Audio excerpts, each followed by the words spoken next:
Seorang suami lebih menikmati pujian istri orang daripada teguran istri sendiri.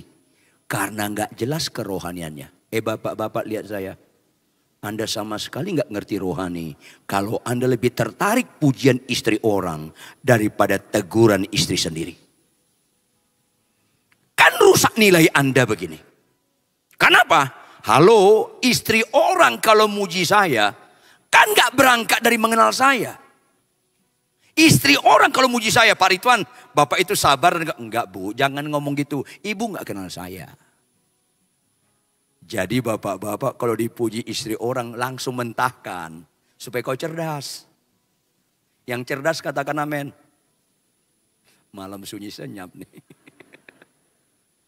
Kalau istri kita menegur kita, bukankah berangkat dari mengenal kita?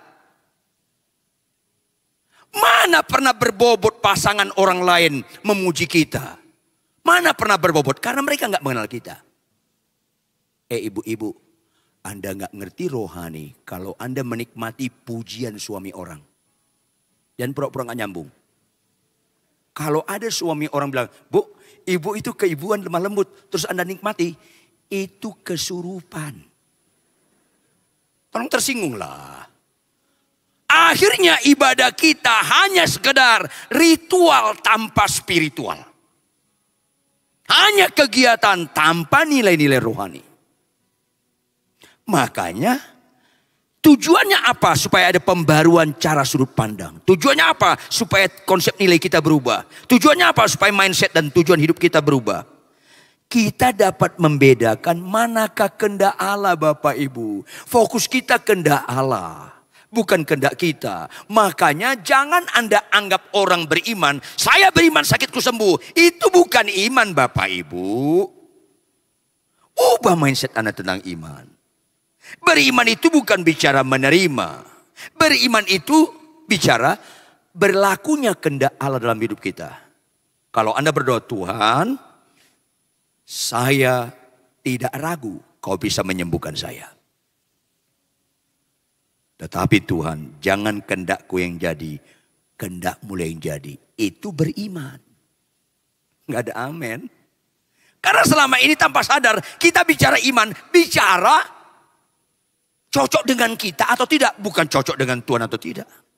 Makanya selalu saya bilang, doa kesembuhan itu boleh. Tapi sampai limit tertentu. Karena limit berikutnya doa kesembuhan bisa jadi kebodohan. Anda nyambung nggak? Tolong saya ulangi ya, jawab ya. Anda niat nggak hidup selama-lamanya di bumi? Jawab dong. Enggak kan? Anda niat nggak masuk surga? Niat kan? Kalau Anda niat masuk surga, ya niat matilah. Kalau sembuh melulu kapan matinya? Kalau Anda naik pesawat ke Singapura, kemana? Singapura. Anda maunya pesawatnya on time atau delay? Ya on time lah. Kalau delay kesel kan? Apalagi delay 2 kali. Makin kesel. Delay 3 kali. Bisa ngamuk Anda ke counter penjualan tiketnya. Di tempat check-innya. Halo, mana lebih bagus? Surga atau Singapura? Ya surga lah. Kalau nggak percaya Anda matilah nanti malam. Bagus sekali surga itu. Kalau kau dipanggil ke surga, maunya on time atau delay?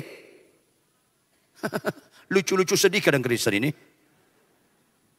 Nyanyinya keren. Oh Yerusalem, kota mulia. Lanjut.